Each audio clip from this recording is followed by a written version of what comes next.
nendeni kwa Isa.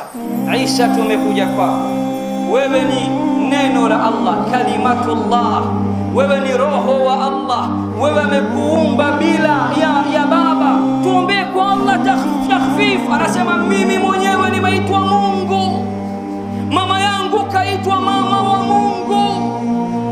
Mimi mwenyewe ninaogopa ninaweza nikawa na kesi ya kujibu. Mola wangu ameghadhibika ghadhab ambayo hajapata kughadhibika na hatoghadhibika tena baada ya leo. Mimi nasema msihangaike, takuelekezeni kwa mtu ambaye mkienda kwake ombi lenu litakubaliwa. Idhhabu ila Muhammad, nendeni kwa Muhammad, sayyidu sadat wa qaidul qadat, arrahmatul muhdah, an-ni'matul muzdah, as-sirajul munir. نعم بلغ العلا بكماله، كشف الدجى بجماله، حسنت جميع خصاله، صلوا عليه وآله. watakwenda kwa Mtume Muhammad. Mimi ni kijana, Sheikh Abdallah niruhusu wakati mwingine chomekee maneno ya kiujana. Mtume Muhammad alikuwa ni mjanja. Mtume Muhammad alikuwa ni kichwa. Anasema yeye mwenyewe kila nabii alipewa dua 3 aziombe, tit for tat anapewa. Wenzangu wamefanya pupa, wameomba yote 3. Mimi nimeomba 2, moja nimeificha baba kwa ajili ya siku ya Kiyama. Kichwa si kichwa, anakili huyo. Yaani angelikuwa leo tungemuta mtoto wa mjini. Sio kitu kwa mjini sio kupata sifa nyingi Allahu Akbar. Anasema hiya laha wa ana laha, hiyo ndo ya kwangu mimi. Dua yangu nilibakisha maksudi leo nikijua Kiyama ni siku ngumu, Kiyama ni siku nzito. Twendeni, nifuateni nyumati zote ndugu zangu. Wafuasi wa Nuh watamwacha Nuh, wafuasi wa Musa watamwacha Musa, wafuasi wa Isa watamwacha Isa, mpaka makafiri watakaa nyuma ya Muhammad sallallahu alaihi wasallam akisema twendeni mpaka katika Arshur Rahman. Anasema nitasujudu sijda ndefu, kisha Mola wangu atanifungulia dua na uradi ambao maisha yangu sikujua. Nitasema pale, Mola ataniambia Muhammad, yatosha, irfa' ra'saka, nyanyua kichwa chako, wasal tu'ta, omba utakalo utapewa, washfa' tashfa', omba watetee, nimekukubalia uwe mtetezi leo. Atasema ya Rab, jua hii, maana jua itatuchapa ndugu zangu, kila mtu atakuwa na bwawa la majasho kutokana na madhambi yake, swimming pool. Kuna wale ambao mashallah Allah amewajalia makosa yao ni machache, wingi wa kutubia, basi majasho yao yatakuwa kama kadumbukia katika swimming pool au katika bahari, jasho linamfikia katika usawa wa magoti yake. Yaani tunaonana kabisa, fulani majasho mpaka kwenye magoti, ana afueni huyu wa madhambi. Mwingine jasho mpaka katika kitovu, mwingine jasho mpaka katika koromeo, na wengine watamezwa na majasho yao, majasho ambayo ndio alama ya madhambi yao. Adhabu ya jua itasogezwa ndugu yangu.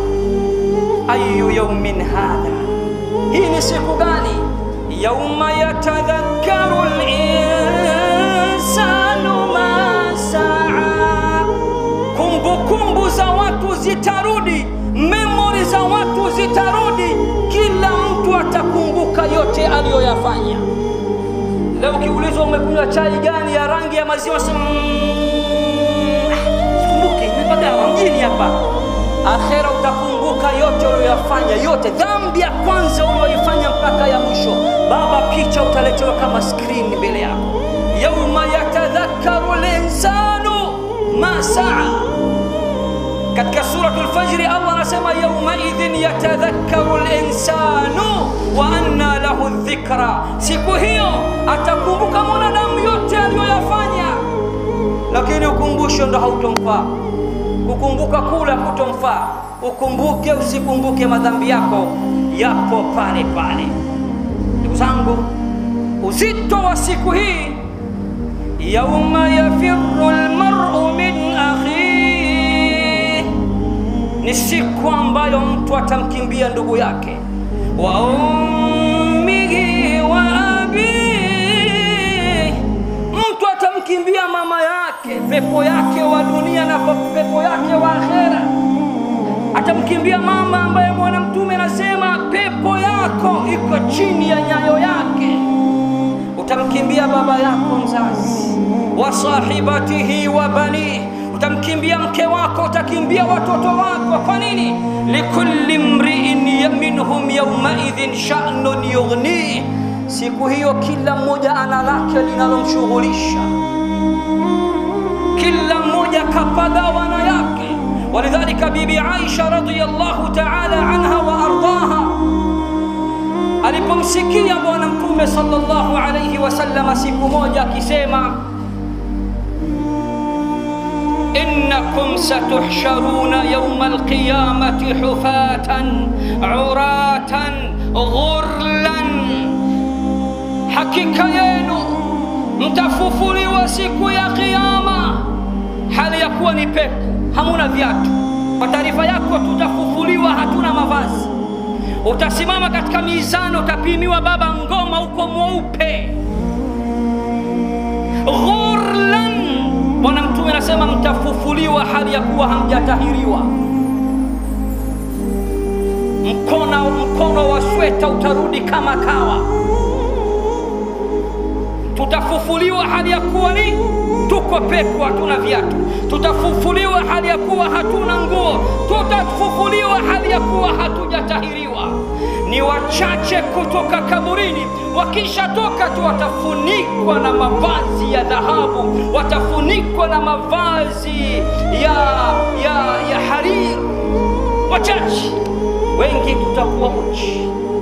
Bibi Aisha radhiyallahu ta'ala anha wa ardaha akasema, ya Rasulullah, fama balu rijali wan nisa yanzuru ba'dhum ila ba'd, ewe Mtume wa Allah, kwa kuwa tutakusanywa katika uwanja mmoja, mataifa yote, makabila yote, dini zote, rika zote, watu wote tutakuwa uchi, hatuna viatu, sote hatujatahiriwa, wanaume wanawake tumechanganyika.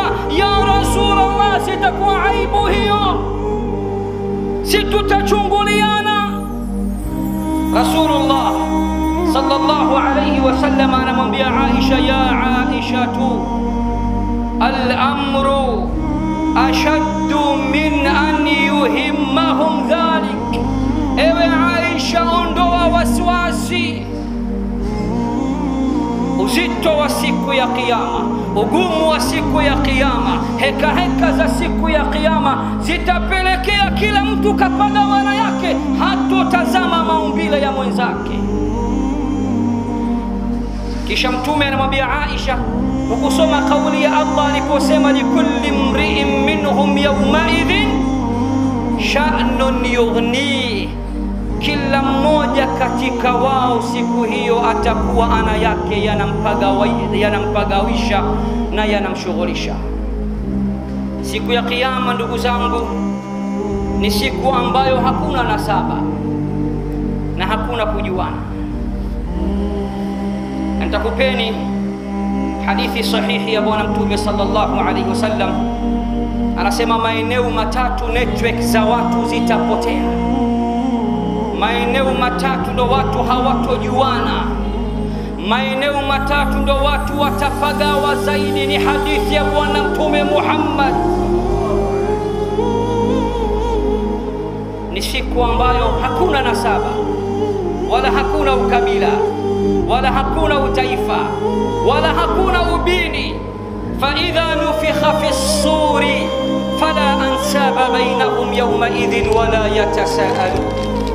Paragumu litakapopulizwa siku hiyo, hakuna nasaba tena siku hiyo, wala hawatoulizana. Kutokana na uzito wa siku ya kiyama, hasanati zake.